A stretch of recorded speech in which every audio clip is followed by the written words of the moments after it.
This question is from CBSE 2025 Mathematics Examination. The statement of the problem says an amount of 10,000 rupees is put into three investment at the rate of 10%, 12% and 15% per annum. The combined annual income of all three investment is rupees 1310. अब इसमें suppose the three investments are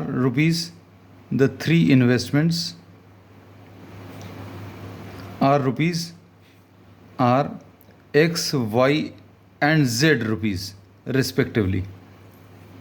अब ये तीनों मिलाकर x plus y plus z, this is equal to 10,000. This is given, so this forms the first equation. अब इसके बाद इन्होंने बोला कि rate of interest on the first amount is 10%.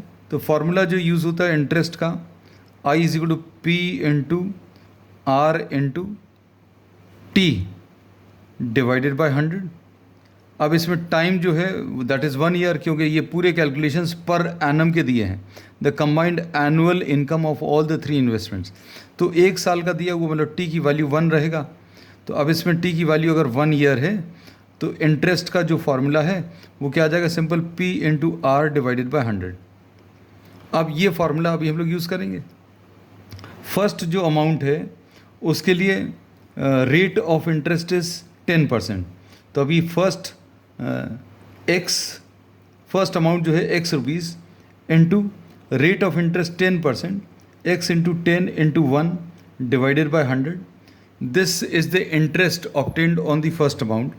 Second वाले अमाउंट पर कितना आ जाएगा, सेकेंड वाला अमाउंट y है, इसका रेट ऑफ इंटरेस्ट 12% है, तो y into 12 into 1 divided by 100. और फिर तीसरा वाला जो है वो कितना है, z into 15 into 1 divided by 100 and this is given equal to 1310. इसको अभी हम लोग साइड में लिख दे रहे हैं. This is the formula for simple interest, so we are writing it separately. ये ब्लॉक में कर दिया. अब इसमें if we multiply this entire equation by 100 तो व्हाट वी गेट, तो ये कितना आ जाएगा, 10x plus 12y plus 15z is equal to 131. एक ज़ीरो था, दो ज़ीरोज़ और हो गए. So this is the second equation. अब उसके बाद थर्ड इक्वेशन में इन्होंने क्या बोला है, देखिए. However, the combined annual income of the first and the second investment is 190 short of the income of the third. तो इसमें इन्होंने बोला कि फर्स्ट और सेकंड वाला जो इन्वेस्टमेंट है उसका जो एनुअल इनकम है वो कम है. फर्स्ट एंड थर्ड की जो कंबाइंड एनुअल इनकम है कितनी है, x इंटू 10 अपॉन 100. और दूसरे वाले इन्वेस्टमेंट की the second investment amount is y rupees, तो y into 12 divided by 100. This is short by the third annual income. Third annual income कितनी है, ये कितनी है, this is z into 15 divided by 100. तो इसका कहने का मतलब है इस स्टेटमेंट का कि फर्स्ट और सेकंड से जो एनुअल इनकम हुई है वो कम है, और जो थर्ड अमाउंट है उससे जो एनुअल इनकम है वो ज़्यादा है. और ये कितनी है, कहने 190 रुपीज़. तो अब ये कम है, ये वैल्यू, ये वाली वैल्यू ज़्यादा है. मतलब this will be equal to, we can say that this can be written equal to -190. अब इसमें 100 से अगर आप मल्टीप्लाई कर दें तो क्या मिलेगा, equation 10x plus 12y minus 15z is equal to minus 19,000.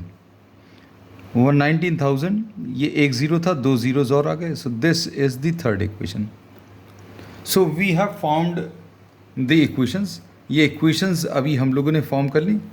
अब इन इक्वेशंस को अगर अभी हम लोग मैट्रिक्स फॉर्म में रिप्रेजेंट करें तो क्या मिलेगा, इक्वेशंस कैसी आ जाएंगी, this will B 1, the coefficient is 1, here also the coefficient is 1, here also the coefficient is 1, 1 1 and 1, यहाँ पर 10 12 एंड 15, 10 12 एंड 15, और यहाँ पर 10 12 एंड माइनस 15, 10 12 एंड माइनस 15। इनको अभी हम लोगों ने किससे, x y और z से मल्टीप्लाई करें तो क्या मिल जाएगा, यहाँ पर लिख ले रहे हैं। दिस विल बी 10,000, ये आ गया 131,000, ये आ गया, और यहाँ पर minus 19,000। So we have written down the given equations in the form of matrix multiplication. इसको अभी हम लोग ए लिख ले रहे हैं, we are writing this entire matrix, इसको अभी हम लोग ए लिख दे रहे हैं, और इस वाले मैट्रिक्स को अभी हम लोग एक्स लिख दे रहे हैं, and this is B. So we say that we have written a into X, this is equal to b, और इससे x की वैल्यू अगर निकालनी तो x will be equal to a inverse into b। So we have to find out the inverse of a। अब inverse of a calculate करने के लिए a, we are rewriting a कितना है, 1 1 एंड 1, 10 12 एंड 15, 10 12 एंड माइनस 15। अब इसका a inverse अगर अभी हम लोग निकालना, we will be writing down what, the cofactors. The cofactors लिखने का तरीका, कोफैक्टर्स को अभी हम लोग या तो a से रिप्रेजेंट कर सकते हैं, और we can represent these by c। तो जैसे एग्जाम्पल के लिए a11 अगर लिखना है, cofactor of this will be represented by a11, this is the first row, and this is the second row, this is the third row। ये first column है, this is the first column, this is the second column, and this is the third column. तो इस element को अभी हम लोग a11 बोलते हैं। So a11 will be equal to -1 to the power of 1 + 1, ये दोनों को ऐड करना 1 + 1, and remove the row and the column in which this a11 is present. ये जिस रो में है उसको हटा दीजिए, जिस कॉलम में उसको हटा दीजिए, क्या बचेगा, 12 15 एंड 12 एंड माइनस 15, ऐसा कुछ आएगा। अब इसको अगर आप सिंप्लीफाई करेंगे तो ये कितना आ जाएगा, -180, इन दोनों को अगर मल्टीप्लाई करेंगे -180 and -180, so this will be -360। So we have calculated a11। Similarly, we will be calculating all the other cofactors। सारे cofactors अगर आपको निकालें तो a12 की वैल्यू, a12 इसको अगर निकालना है तो कैसा लिखेंगे, 2 3 निकाल दे रहे हैं, बाकी हम डायरेक्टली लिख देंगे, -1 to the power of 1 + 2। Hopefully you are knowing how to calculate the cofactors. इसका कोफैक्टर अगर निकालना तो ये फर्स्ट रो में है, सॉरी ये इसका कोफैक्टर, तो ये फर्स्ट रो और सेकंड कॉलम में है, इसलिए इसका नाम a12 लिखा है। -1 to the power of 1 + 2, remove the row and the column in which this is present, तो ये कितना आ जाएगा, 10 15, और यहाँ पर 10 एंड -15, तो ये नेगेटिव साइन ले आएगा, -1 टू द पावर ऑफ 3, और ये -150 एंड -150, 10 इंटू -15 -150, और ये माइनस ये करेंगे तो -300 आएगा, एक माइनस साइन बाहर है, तो ये 300। अब इसके बाद बाकी के cofactors. So we have calculated all the cofactors, and now will be arranging all these cofactors in the form of a matrix which will be termed as the cofactor matrix. तो अब कोफैक्टर मैट्रिक्स को CM लिख दिया short में। This cofactor matrix will be, arrange कर दें इन सारे cofactors को, यहाँ से निकालना शुरू किया है -360, फिर उसके बाद a11, फिर उसके बाद a12 इज़ 300, फिर a13 इज़ 0, फिर उसके बाद a21 ये है 27, a22 इज़ -25, a23 इज़ -2, तो 27 -25 -2, और उसके बाद नेक्स्ट है a31, ये कितना है 3, a32 इज़ -5, and A33 is 2. So cofactor matrix आ गया. अब कोफैक्टर मैट्रिक्स का ट्रांसपोज अगर अभी हम लोग ले लेंगे then this will give you the adjoint. अब ये एडजॉइंट दे देगा. If you try to calculate the adjoint तो एडजॉइंट क्या मिलेगा? Adjoint of A will be cofactor matrix का ट्रांसपोज. कोफैक्टर मैट्रिक्स का ट्रांसपोज अगर आप लिखें मतलब ये फर्स्ट रो को फर्स्ट कॉलम बना लें, -360, 27 एंड 3 और उसके बाद 300 इधर पर लिख देते हैं इसको. Adjoint A, this will be cofactor matrix का transpose. This will be -360, 27 and 3, 300, -25 and -5 और फिर उसके बाद 0, -2 and 2. अब डिटर्मिनेंट ए निकालने का तरीका बहुत सिंपल है. आप इन एलिमेंट्स को take any row and any column, ये अभी आप निकाल भी सकते हैं. Take any row and any column, इसको इसके कोफैक्टर से मल्टीप्लाई कर दो, इसको इसके कोफैक्टर से और इसको इसके कोफैक्टर से.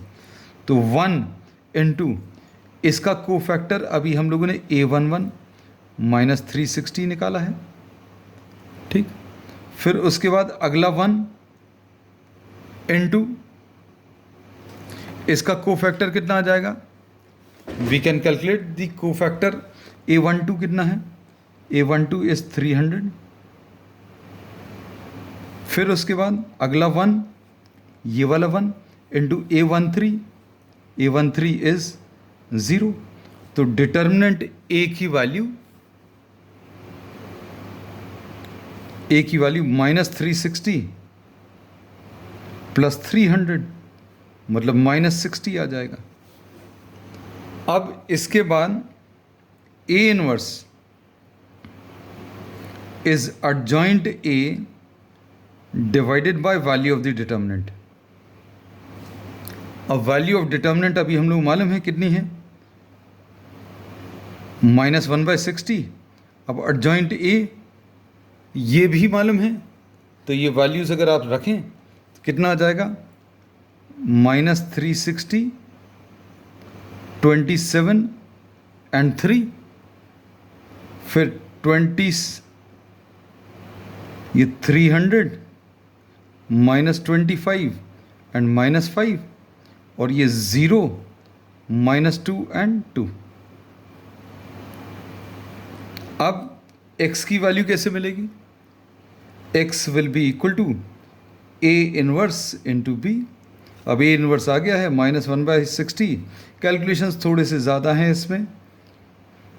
-360, 27, 3, 300, -25, -5, 0, -2, 2 इंटू B. B क्या लिखा हुआ है? ये लिखा हुआ है 10,000. उसके बाद 131,000 एंड -19,000. अब इनको अगर आप मल्टीप्लाई करें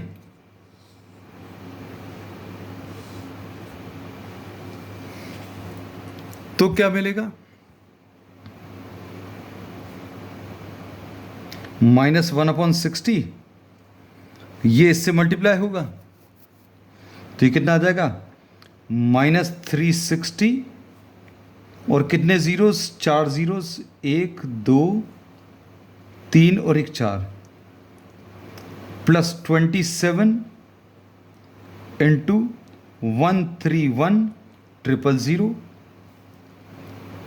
प्लस 3 इंटू -19,000.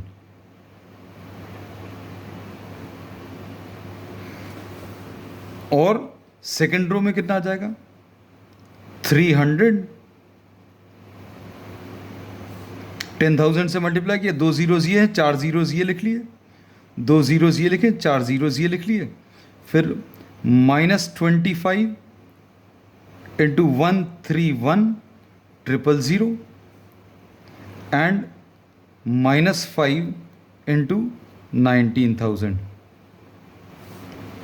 अब लास्ट वाली रो में क्या आ जाएगा, ये 10,000 ज़ीरो, ये तो ज़ीरो आ गया, -2 इंटू 131,000 एंड +2 इंटू -19,000।